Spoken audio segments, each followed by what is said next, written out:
Good morning again, and we're still on Monday obviously, and I'm looking at the 4th of December's reading, and Joe heads this section, Purpose.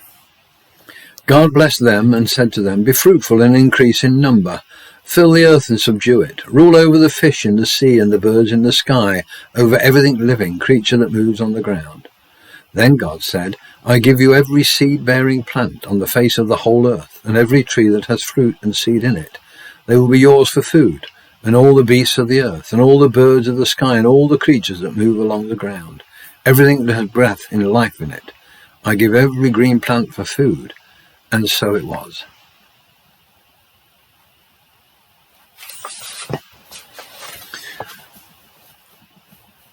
That talks to me of a God who is beneficent.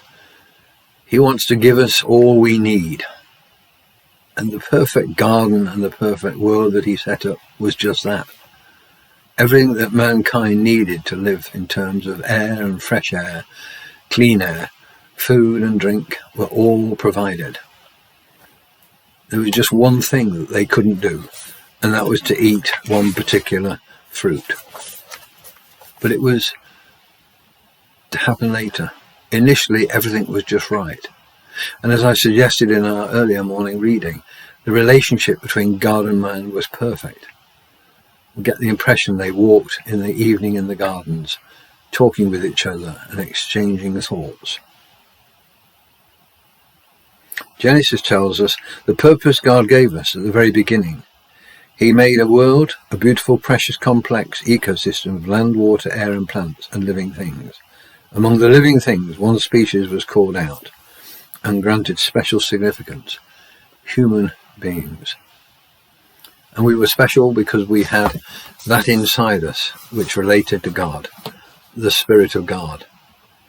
The same Spirit which we would have read earlier if we'd started Genesis right at the beginning, when we talked about the Spirit hovering over chaos and then God forming the world.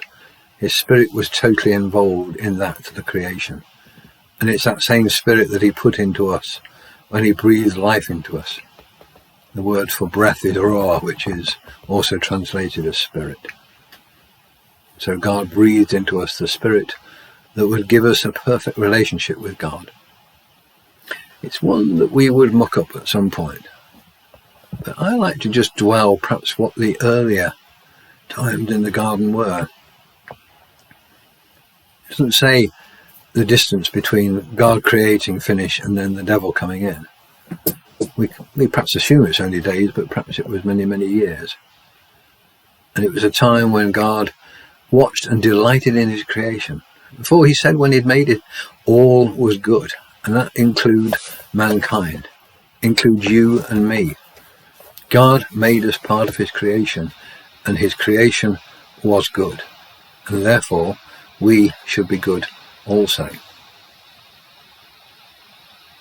I wonder if you're a gardener.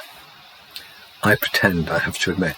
I have a garden and I do try to keep it fairly tired and tidy, but when people comment on me that there's weeds that shouldn't be there, I perhaps flippantly say, well, it's not my garden, it's God's.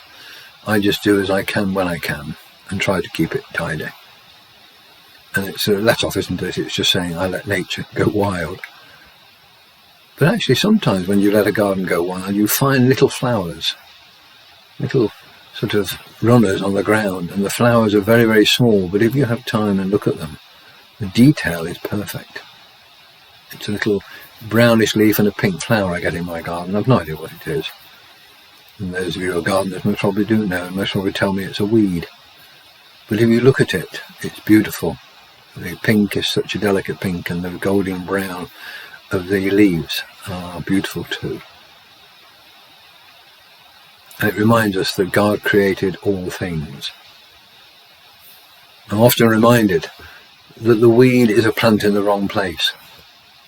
For instance, I can remember one year coming out of York, and York has lovely walls around the city and then big embankments, and the embankments are often covered in daffodils, which you'd expect them to be, because daffodils have been planted there for that purpose. But there's one side of York you come in and they don't have the banks of daffodils there, but what they do have is dandelions, And I think the bank that size sometimes looks as beautiful as the formal bank. You've still got that beautiful flowery colour of green and yellow, and it's bright like the sunshine. So perhaps my garden hasn't been left to be full of weeds. Perhaps I've left it so God can put different plants in it than my neighbours. But I'll still try and keep it looking a bit neater. Joe gives us for a reflection. How can my work this week be done in a way that reflects its significance in God's eyes? How does the way I carry out my daily task reflect God's image in me? I wonder if people ever say about us, thank God for him or her. And they say it in a way they mean because they realise it's God in us that makes it possible for us to do perhaps something good that helps someone else along the journey. Joe closes with a prayer. Thank you, Creator God, for your blessings on us, human beings. Thank you for giving us part to play in your world, for entrusting us with responsibility for the next creation on your behalf. As we approach Christmas, when we remember how much you became human, help us to see the worth and the value of all you have made. Amen. And so we go on our journey and continue. And I'll see you again tomorrow. And Millie's has left. Perhaps 2 stories are too much for her. God bless.